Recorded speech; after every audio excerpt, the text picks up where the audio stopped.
Hey guys, welcome to another video. I'm Sarah from Who I Am Among the Pages, and if you're new here, thanks for deciding to stop by, and if you're not, thanks for sticking around. So today I am doing my book rant. I think this is book rant number 7 on A Court of Thorns and Roses by Sarah J. Maas.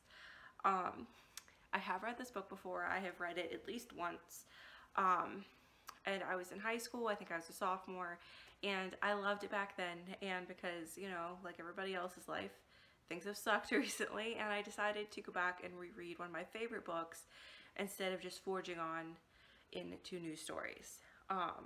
So to get into it, I did give this book 5 stars on Goodreads.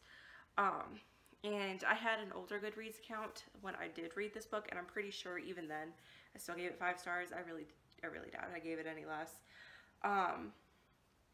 And I believe it was included in one of my first videos on this channel, my favorite books of all time. Pretty sure it was, because I know, like, for my senior portraits, we had the option for one of our photos to bring in like props of stuff that meant a lot to us. And one of the poses I did, I wish we had gotten those pictures, like, just to show you guys. I had a stack of my all-time favorite books that I posed like with, and the photographer was like super snooty and was like, what the hell is that? She thought, and I tried explaining it, and she was like, she thought it was just like the dumbest thing she'd ever heard of. Did not like that photographer. Anyway, but yeah, so it's always been one of my favorite books, and I really love it. But I do want to go ahead and say that I realize there is some controversy around Sarah J. Maas, and, you know, I do understand her books do lack a good bit of diversity in characters, both racial, gender, on a lot of grounds, and a lot of her male characters tend to end up being very similar between series. So I do very much understand the criticism, and if those things affect how you're going to read a book, if that's why you don't like this book, that is perfectly fine. These are just my opinions. They're not fact by any stretch of the imagination. It's just a book that I personally liked a lot and wanted to talk about on my channel. So if you haven't read the book, as usual, and you don't want any chance of being spoiled, I recommend clicking out now, because I am going to get into spoilers, and as much as I love this book, I certainly don't want to ruin it for somebody else. So yeah, you're not hurt my feelings, go ahead, leave. See you in the next one. So, I'm assuming if you're still here, you either have read it or just don't care. So, getting into it, a basic summary.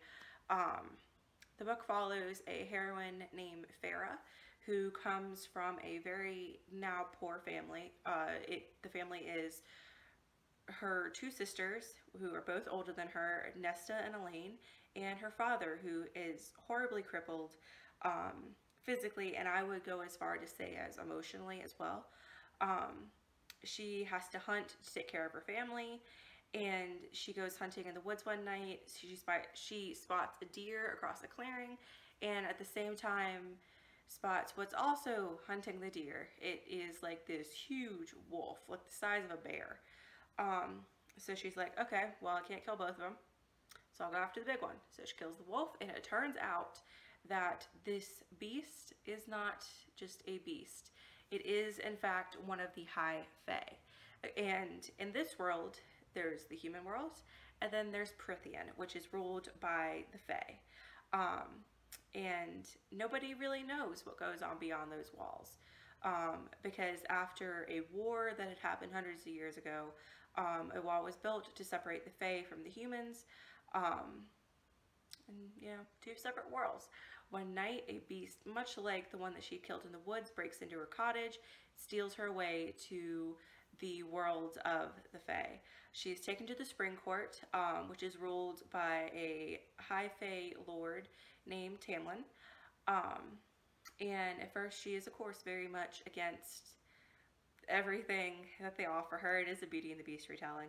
But slowly, she begins to realize that the beast, Tamlin, is trying to take care of her, and does develop feelings for him, at the same time noticing that there is quite a curse on the land. So everything comes to a head when Tamlin decides to send her back to the human world admitting that things have gotten to a point where he just can't take care of her anymore and he doesn't want to see her in danger, so he sends her away. And upon returning home, she realizes that her family is no longer living in poverty. Instead, Tamlin has glamored them and glamored a lot of the rest of the humans into believing that they had just gone away for several years, and that they had never lost their wealth. And her sisters and her father are living in this palace of a home with everything they could ask for. Feyre is not happy there, though. She finds herself disgusted with especially Elaine and her father, who seem to be perfectly fine to put everything behind and, you know, pretend that, you know, that these people in high society never treated them like crap. Because I believe the glamour was, you know, it was something along the lines of her father's trading ships, which had been sunken, that caused them to lose their fortune. Originally had actually been found and, you know, fortune restored. Of course, that wasn't really the case. It was the magic. But Varys is not happy, so she does go back across the wall in search of Tamlin and finds the spring court abandoned. And after the help of one servant who was left behind and spared, you know, some of the mercy that this villain might have, she finds where the High Fae have been hidden under the mountain with a horrible beast of a woman named Amarantha. And she is in fact the blight that has been on the land. So, long story short, Feyre ends up defeating all the odds and wins her way out from under the mountain, out of Amarantha's court, freeing the High Fae and Prythian and all of its courts and lords and so on and so forth. In the process, though, Feyre is killed and brought back by the High Fae as one of their own. So she goes not only from rags to riches, but from human to legend. So that is essentially the general summary. And moving on into the 5 things I loved about this book. So number 1, and I'm sorry if I'm looking down, my computer is down there where I have my notes for the video. Number 1 is Feyre. I just really loved how she's very tough. She's very cutthroat, willing to do what she has to do. She's smart. She knows what she's been taught. So when she does initially go to the world of the Fae, she remembers, like, you know, you're not supposed to eat this, you're not supposed to do that. Even though those things turn out to not be true, for the most part, she does keep those in mind and does try to protect herself. And she is very loyal in the way that she made a promise to her mother when her mother passed away that she would find a way to take care of her family. And, you know, her biggest concern when she crosses into Prythian is how her family's going to do without her. And I think that's really, really sweet in a main character to have somebody so family oriented and just in general concerned for other people. I feel like in a lot of like those cutthroat female protagonists, it's not realistic, and that there are people in their lives that they really should care a lot about, but they don't always. They say they do, but they don't have the like actions behind it, if that makes sense. But Feyre does. I think Feyre, even though she admits that like her and Nesta don't get along, she wants to do whatever she can to take care of the family.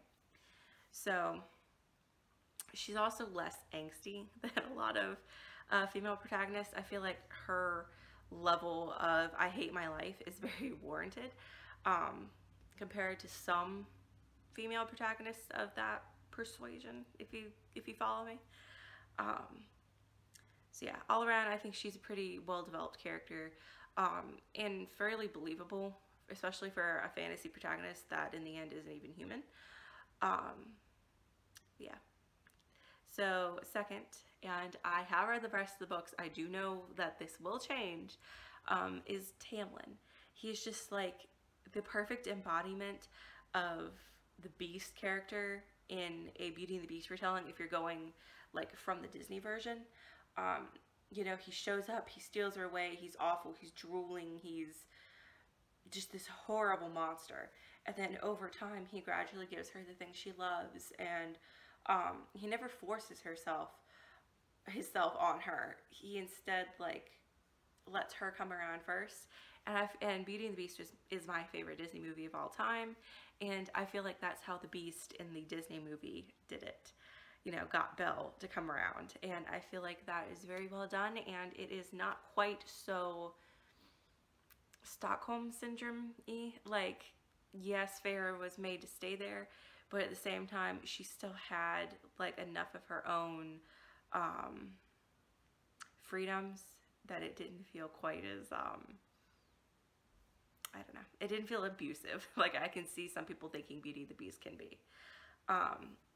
He was very sly, romantic, tough, and caring. Like, he was definitely this super strong Fae character, and you knew he was dangerous, but yet at the same time, he knows when to rein in that temper and how to treat the people around him.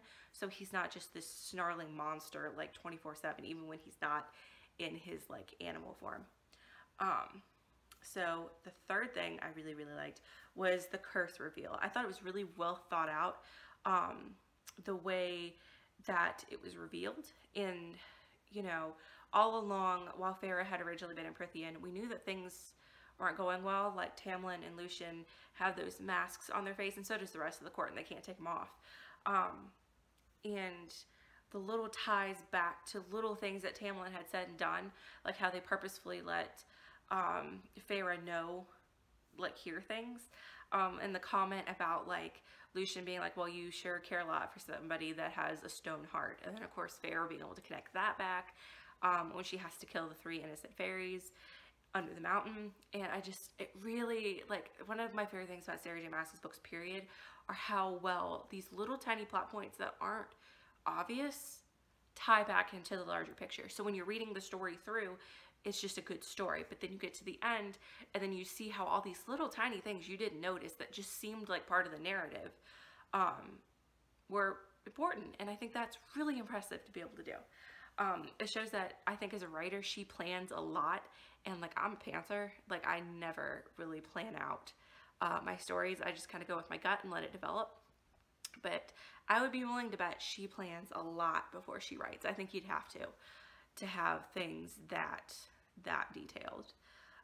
So number 4 is actually the romance in this book. Like, I have never made it through, I take that back, I've made it through 2 that I can think of, just straight up romance novels. It's just not my thing.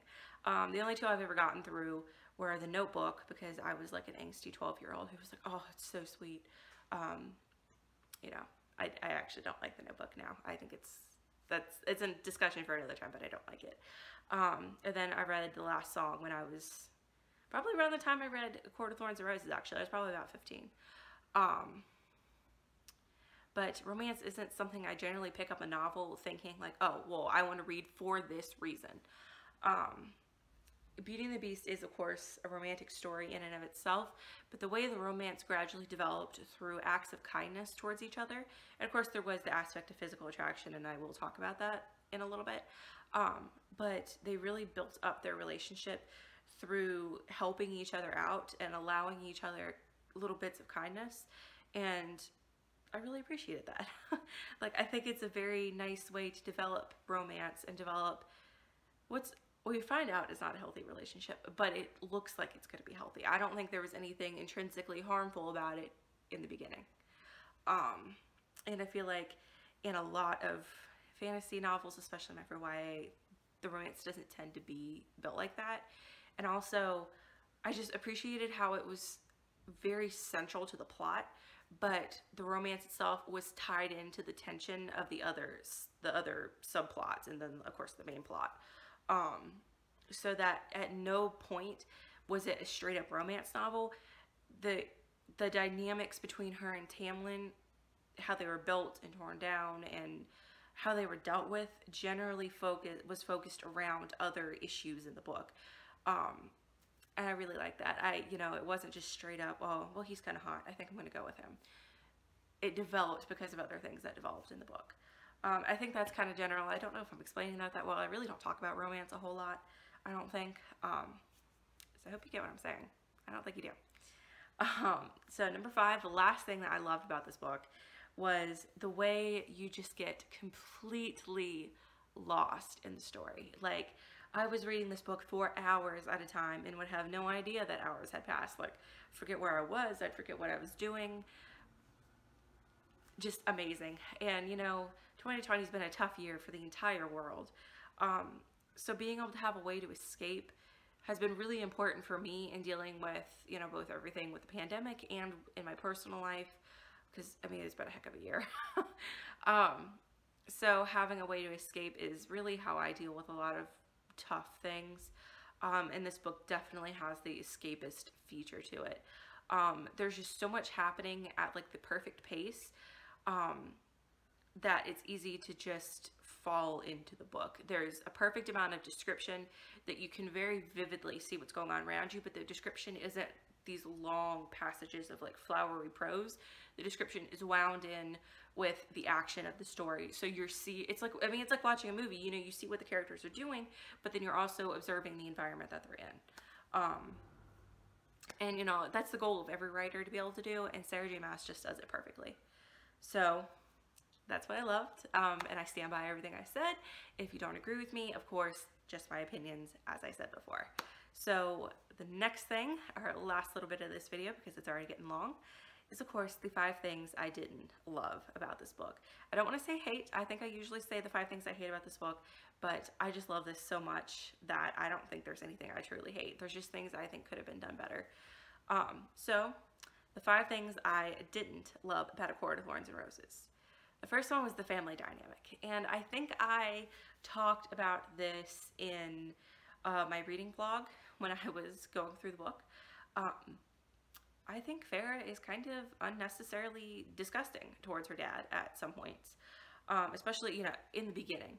I mean, we find out later on that he's crippled because the creditors he'd been working with before they lost their fortune as a family, after the fortune was lost, they basically hunted him down and beat the hell out of him, like broke his bones and just maimed him. And you know, Farah's mother hadn't died all that long ago, and I can't imagine, like, as a daughter who my father has, you know, gone through issues with his health that have really scared all of us. As a daughter, I can't imagine ever looking at my dad and being like, well, you know, I'm mad at you because you like, no, he can't provide for the family, but it's because he went through this horrible thing. And especially, like, Farah makes a comment like, oh, when he bothers to remember he has kids. Well, from the descriptions we get of their dad, he's like staring off into space and he's not there. And I can't imagine hating my dad and being mad because he's obviously has some kind of, I'm not a doctor, but I would say PTSD or just trauma in general that makes it hard for him to cope and just to be present. And it makes me so mad to see Farah just disregard all of that and be like, nope, he's just weak. I don't care what he's been through. But then at the same time, she acknowledges what he's been through is horrible. And like, I don't know. I didn't like that. I didn't think that hatred was necessary, because then when her father is happy after they've regained their fortune, you know, after the glamours have been put over them, she then hates him for being happy and being who he was. Like, yeah, he should have tried to keep providing for the family, but, you know, sometimes you just can't, and it's horrible, but I don't know. Like, that bothered me. And of course, I haven't walked in those shoes. I really don't know how somebody would feel. But I just personally did not think that was it. So number 2 of the 5 things I did not love was the worm that she has to defeat in, what is it, the first or second of her challenges from Amarantha under the mountain. I know it's stupid, and like, I'm sure nobody else has these issues, but the worm itself, okay, so it lives in like the maze under the floor of the, you know, the cavern. So Farah has to like get down in the tunnels and defeat him. Does anybody remember that SpongeBob episode of like, it's the Alaskan bullworm, you know, where like when Patrick does, it's the meme of like, let's take the Krusty Krab and just put it over there because this Alaskan bullworm is like gonna come and hurt everything. And I know it's stupid, but the entire time I'm reading that scene, I just imagine the animated worm from SpongeBob. Welcome to my mind. I have a hard time taking this horrifying monster seriously, knowing it's a worm, and then knowing the other pop culture references that I know when it comes to worms.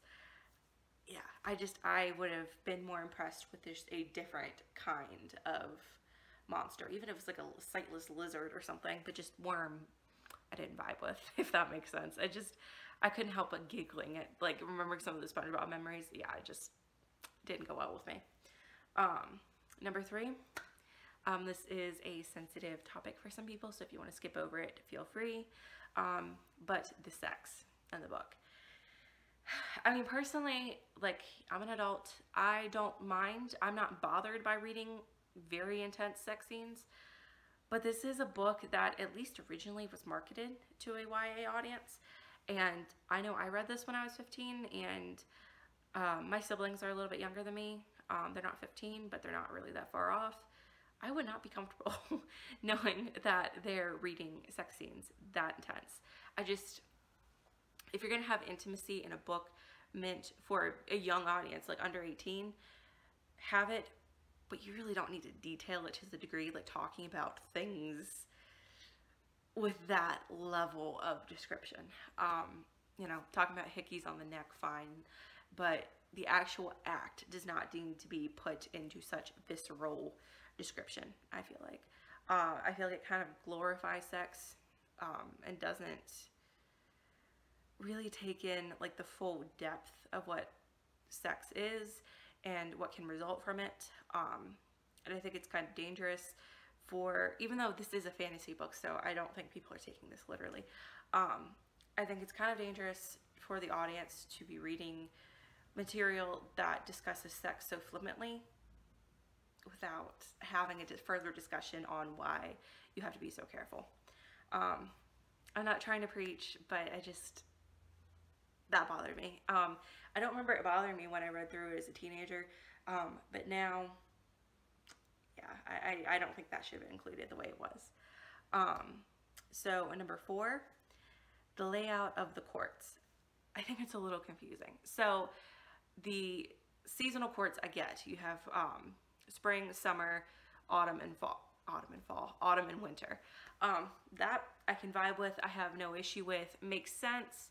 And I like the idea of. I like elemental magic, and I like, you know, the seasonal magic, and like the ideas of the courts being, you know, perpetually in winter or fall or spring, whatever. However, when you come to the solar courts, you have dawn, day, and night. If she just included day and night, I would have been okay. But the inclusion of dawn without dusk, I thought was weird, because it seems like you have every other court has its opposite, except for dawn. Like, what is so important about dawn? Like, even in symbolic terms, that makes dusk not important. Like, I know it's stupid, but that bothers me. And I remember it bothering me when I was in high school. I don't know, I think that could have been done a little bit better. Like, if you have this many characters already that we have to be worrying about, why not just add one more court? Like, holy cow, that bothers me so much. I know it's so stupid. So the last one that I didn't like, and this is specifically in this book, was the scene at the end where they're freed from Amarantha's court, where Farrah has just become one of the High Fae, and her and Rhysand, I think that's how you say it, Rhysand, are standing outside, and Rhysand's all of a sudden like, and then, like, you know, looks at her all funny and flies away. I mean, later on in the series, spoiler alert, we find out that was because the mating bond fell into place for him, but not for her, yada, yada, yada. And once we get the explanation, like, at least one entire book later, makes sense. But that really stuck out to me as being like, well, obviously, especially rereading it, I was like, well, obviously this is important, but it's so just stuck in there. It's not worked into the story very well. Like, if you're going to do that, I feel like it needs to be a scene that can mean something else and has other contributions to the whole plot as in general. It should fit into the plot as a whole, not just this individual scene, because it wasn't worked into the plot very well at all. I feel like it was just tacked on to the end.